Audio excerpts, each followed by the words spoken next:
நடைபெற்று வரும் புத்தக கண்காட்சியை பொதுமக்கள் ஆர்வத்துடன் பார்வையிட்டு புத்தகங்களை வாங்கி செல்கின்றனர். நேசம் மனிதவள மேம்பாட்டு மையம் சார்பில் சென்னை புதுவண்ணாரப்பேட்டையில் புத்தக கண்காட்சி தொடங்கியது. இதனை விஜிபி சந்தோஷம் ரிப்பன் வெட்டி துவக்கி வைத்து பார்வையிட்டார். இந்த கண்காட்சியில் 4 லட்சம் தலைப்புகள் கொண்ட புத்தகங்கள் இடம்பெற்றுள்ளன. இதனைத் தொடர்ந்து நடைபெற்ற சிலம்பம் போட்டியையும் விஜிபி சந்தோஷம் துவக்கி வைத்தார். கண்காட்சியில் 4 அடி உயரமுள்ள சிலப்பதிகாரம் உள்ளிட்ட தமிழ் நூல்கள் பொருந்திய திருவள்ளுவர் சிலை வைக்கப்பட்டுள்ளது. புத்தக கண்காட்சியை ஆர்வத்துடன் பார்வையிட்ட பொதுமக்கள் மற்றும் மாணவர்கள் தங்களுக்கு பிடித்த புத்தகங்களை வாங்கி சென்றனர். போனதில்லை, இப்ப ரொம்ப இன்ட்ரெஸ்டிங்கா அந்த புக் ஸ்டோருக்கு வந்திருக்கு. ரொம்பவே இன்ட்ரெஸ்டா இருக்கு, ரொம்பவே நல்லா இருக்கு.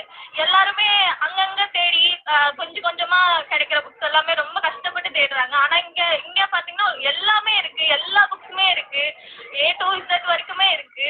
ரொம்பவே நல்லா இருக்கு. நம்ம ஃபுட்டு, அப்புறம் நம்ம சைல்ட்ஹுட் மெமரிஸ்ல பார்த்த புக்ஸ் எல்லாமே இங்கதான் இருக்கு.